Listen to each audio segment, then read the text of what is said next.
In our Art 1 classes, we always do at least one grid project. And this goes back to the Renaissance and the idea that we can take a complicated image, put a grid on it, and transfer it to another surface going square by square. That way a complicated image becomes a simplified image, and then when it comes all together, we can see a final image that looks fairly realistic. The Renaissance artists would do this to transfer a design from canvas onto a wall or whatever. Sometimes they would even set up a grid in front of their model and then draw what they saw within each square onto the surface that was their artwork. So right in front of you here is this is the traditional grid where you're just transferring what it is that you see. And we're working with still lifes, and I've taken the liberty to print a grid on the same paper that your still life is, so it's already got a grid on top of it that's 1 inch by 1 inch. But we don't have to do a straight up grid drawing. You can, and as an Art 2 student, I'm going to allow you the choice to decide how you want to handle the grid technique. But I want to show you that there are options. I'm going to show you a few, and probably if you do some research, you'll find some others.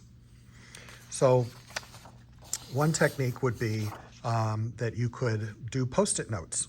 And each Post-it note could represent one of the squares in the background, and this would make a very large image that then could be displayed.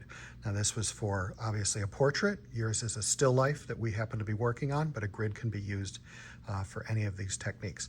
Now you do have to think about the background, and in this one they added some texture into the background. They played around with the color of the Post-it notes. You could do the same thing with yours, and then it could be a large, almost like a pop art piece. Another way that you can play with grids that we've seen before is pixelating them. So you'd have to break this grid down into smaller squares. Now this is already 1 by 1 inch. You could break it down into 1/4 inch squares and then make another surface with 1/4 inch squares, and we could transfer the design. And then whatever you see in the square is what the color you would put in as a pixelated image. So you might not have edges, but you'd have browns over here and then pinks over here, and you would come up with an image that way. Chuck Close is a famous portrait artist who did a grid, and sometimes he would do them on a diagonal. And within each square, he would paint kind of the color combination that he felt would work for each image.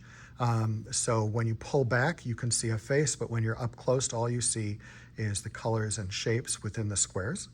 You could take this and do a simplified version for students by taking a grid and then within each square kind of deal with what you're seeing within that on the original grid, transferring it over with shapes into the larger grid. You can go even more in depth in this and play with the idea of Zentangles, and each square has its own Zentangle pattern, but it does pay attention to the edges of things. So if you had this little bottle here represented, you would still have the edge of the bottle, but then in the blank areas you would have patterns that you would do in, and you can look up Zentangles to see all sorts of different patterns that are possible. And then this work would be in black and white. But you could also play with this idea in color.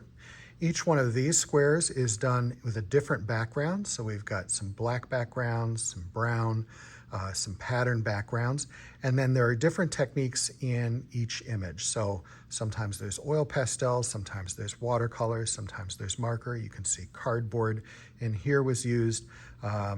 Here were some lines. So each square is trying to show off a different technique, and then we still have an image that was being transferred over.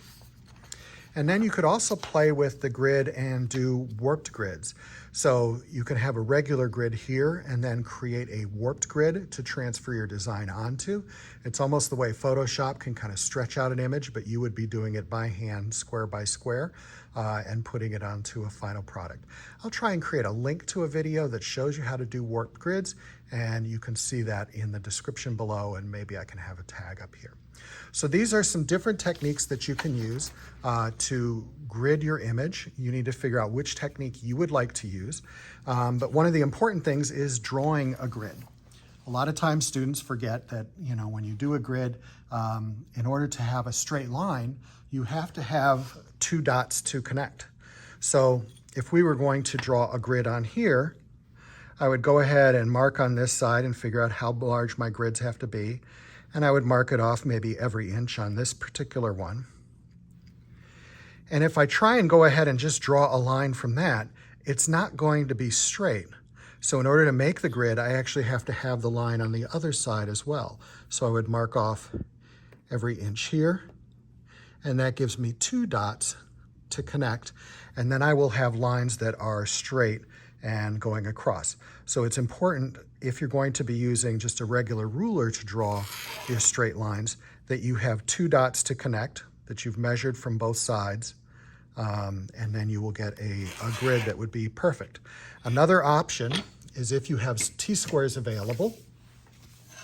A T-square makes sure that you have 90-degree angles, and that way if you have a dot on this side and you need to have a straight line, if you have a T-square, you can make sure the T-square goes directly against your surface, and then when you draw a line, it will be horizontal perfectly because the T-square is a tool that allows you to do that. If you just have a ruler, you have to have 2 dots, but if you have a T-square, you can get away with 1, and make sure that your grid is regular in both directions. If you have any questions, this is the time to ask your teacher.